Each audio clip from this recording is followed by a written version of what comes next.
হযরত আদম আলাইহিস সালাম।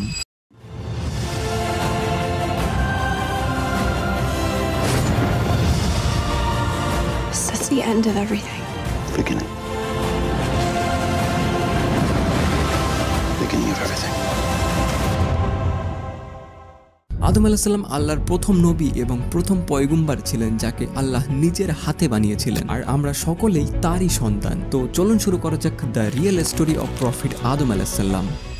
সূরা বাকারাতে আল্লাহ আদম আলাইহিস সালামের কথা বলেছেন। আল্লাহ যখন মানুষের রূহ সৃষ্টি করার কথা ভাবছিলেন, তখন মহান আল্লাহ রাব্বুল আলামিন ফারিস্তাদেরকে বললেন, হে আমার ফারিস্তাগণ, আমি পৃথিবীর জমিনে নিজের একজন খলিফা সৃষ্টি করব। তখন ফারিস্তারা ভাবলো যে হয়তো আমাদের ইবাদতে কোনো কমতি হয়ে গিয়েছে, এই জন্য মহান আল্লাহ রাব্বুল আলামিন নতুন খলিফা সৃষ্টির চিন্তা ভাবনা করছেন। মহান আল্লাহ রাব্বুল আলামিন জিন জাতির মতো এরকম আরো কিছু জাতি সৃষ্টি করেছিলেন, যারা বেশি বুদ্ধিমান ছিল না আর বোকাদের মতো কাজকর্ম করত। তারপর ফেরেশতারা মহান আল্লাহ রাব্বুল আলামিনকে বললেন, হে আল্লাহ, আমাদের ইবাদতে এরকম কি কমতি হয়ে গেল যার জন্য আপনি পৃথিবীর জমিনে নতুন খলিফা সৃষ্টির চিন্তা ভাবনা করছেন, যারা দুনিয়াতে এসে দ্বন্দ্ব ফাসাদ সৃষ্টি করবে আর খুন খারাপি করবে? এর জবাবে আল্লাহ রাব্বুল আলামিন বললেন, হে আমার ফারিস্তাগণ, আমি আল্লাহ, আমি যেটা জানি তোমরা সেটা জানো না। তখন ফারিস্তারা নিজেদের মধ্যে বলতে লাগলো, নিশ্চিত আল্লাহ যে মাখলুককে সৃষ্টি করবে তারা আমাদের থেকে বেশি বুদ্ধিমান হবে না। তারপর মহান আল্লাহ রাব্বুল আলামিন মাটি থেকে আদম আলাইহিস সালামকে সৃষ্টি করলেন এবং পরিপূর্ণ জ্ঞানের সাথে তাকে কিছু জিনিসের নামও শিখিয়ে দিলেন। তারপর মহান আল্লাহ রাব্বুল আলামিন আদম আলাইহিস সালামকে ফারিস্তাদের সামনে পেশ করলেন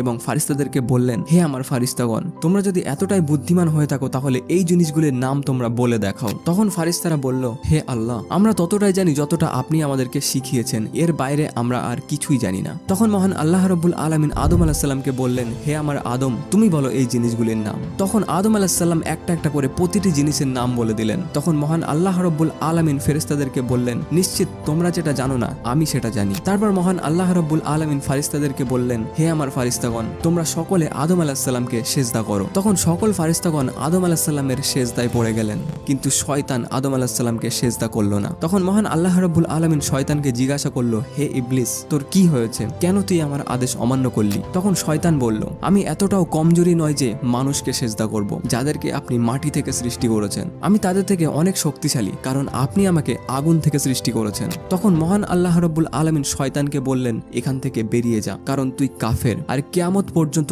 আমি আল্লাহ আমার কোন রকমের রহমত তোর উপর বর্ষিত হবে না। তখন শয়তান বলল, হে আল্লাহ, আপনি আমাকে কিয়ামত পর্যন্ত সময় দিন। তখন মহান আল্লাহ রাব্বুল আলামিন বললেন, তোকে কিয়ামত পর্যন্তই সময় দিলাম। তারপর শয়তান মহান আল্লাহ রাব্বুল আলামিনকে বললেন, হে আল্লাহ, আপনি আমাকে দুঃখ দিলেন, আমি কসম খাচ্ছি আপনার সৃষ্টির এই সকল মানুষকে আমি আমার ধোকায় ফেলবো, তাদের উপর হামলা করব, সামনের দিক থেকেও, পিছন দিক থেকেও, ডান দিক থেকেও এবং বাম দিক থেকেও, এবং সকলকে জাহান্নামের দরজায় এনে দাঁড় করাবো। তখন মহান আল্লাহ রাব্বুল আলামিন বললেন, হে ইবলিস, তুই এখান থেকে বেরিয়ে যা, এবং মানুষ্য জাতির মধ্যে যারা তোর কথা শুনে চলবে তাদেরকে আমি জাহান্নামে নিক্ষেপ করব, কিন্তু নিশ্চিত আমার সত্যিকারের ইমানদার বান্দাবান্দির উপর তোর কোনো উপদেশ কাজ করবে না। জান্নাতের সকল নিয়ামত থাকার পরেও আদম আলাইহিস সালাম জান্নাতে নিজেকে একাকিত্বের মধ্য দিয়ে দিন কাটাতো। তখন মহান আল্লাহ রাব্বুল আলামিন হাওয়া আলাইহিস সালামকে সৃষ্টি করলেন, যাতে আদম আলাইহিস সালামের একাকিত্বটাকে দূর করতে পারে। তারপর মহান আল্লাহ রাব্বুল আলামিন বললেন, হে আদম, তুমি আর তোমার স্ত্রী জান্নাতেই থাকো, আর যেখান থেকে পারো সেখান থেকেই খাও, কিন্তু নির্দিষ্ট একটি গাছের কাছে কখনোই যেও না, না হলে তুমিও জালেমদের মধ্যে হয়ে যাবে। তখন শয়তান হযরত আদম এবং হাওয়া আলাইহিস সালামের মনের মধ্যে কুমন্ত্রণা ঢোকাতে লাগলো এবং বলল,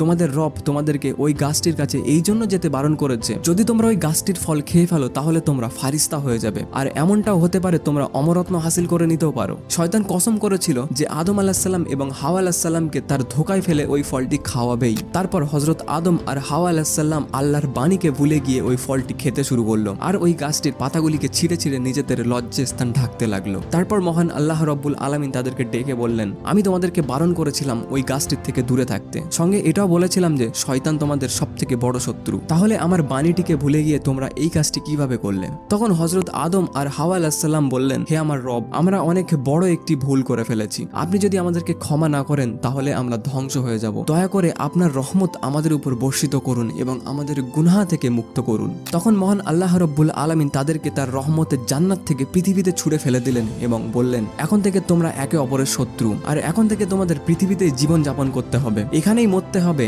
আর এখানেই আবারও জন্মগ্রহণ করতে হবে। আদম আলাইহিস সালাম দুনিয়াতে আসার পর 40 বছর পর্যন্ত আল্লাহর কাছে ক্ষমা চেয়েছিলেন। তারপর মহান আল্লাহ রাব্বুল আলামিন আদম আলাইহিস সালামের উপর দয়া করে তাকে মাফ করে দিলেন এবং বললেন, হে আদম, এখন থেকে তুমি আর তোমার বংশধররা দুনিয়াতেই থাকবে। আর মনে রেখো, যখন কোনো নবী আমার কাছ থেকে হেদায়েত নিয়ে তোমাদের কাছে যাবে তখন তোমরা তাদের কথা মেনে চলবে। আর যে সকল মানুষ নবীদের হুকুম অমান্য করবে আর কুরআনের আয়াতকে মিথ্যা বলবে তারা জাহান্নামে যাবে আর সারা জীবন তাদের সেখানেই থাকতে হবে। তারপর হযরত আদম আর হাওয়া আলাইহিস সালাম দুনিয়াতেই থাকতে শুরু করলো আর তাদের থেকেই দুনিয়াতে বংশ বিস্তার শুরু হলো। আদম আলাইহিস সালাম প্রায় 900 বছর বেঁচে ছিলেন এবং তারপর তিনি ইন্তেকাল করেছিলেন। কুরআনে থাকা এই ঘটনাটির থেকে আমরা এই শিক্ষা পাই যে যখন শয়তান ভুল করে তখন সে ক্ষমা চাওয়ার বদলে নিজেকে অনেক বড় মনে করে আর মহান আল্লাহ রাব্বুল আলামিনকে দোষারোপ করে। কিন্তু যখন আদম আলাইহিস সালাম ভুল করলেন তখন সে তার ভুল বুঝতে পারলেন এবং তার জন্য সে সঙ্গে সঙ্গে আল্লাহর কাছে ক্ষমা চাইতে লাগলেন এবং ততক্ষণ পর্যন্ত ক্ষমা চাইলেন যতক্ষণ না আল্লাহ রাজি হয়ে যান। আদম আলাইহিস সালামের সুন্নাত হলো কোনো মানুষের দ্বারা যখন ভুল হবে তখন সে যেন আল্লাহর কাছে তার গুনাহের জন্য ক্ষমা চায় আর তার রবকে যেন মানিয়ে নেয়। এতে কোনো সন্দেহ নেই যে আল্লাহ বড়ই মেহেরবান আর মহান আল্লাহ রাব্বুল আলামিন তার বান্দাদেরকে 70 মায়ের থেকেও বেশি ভালোবাসে।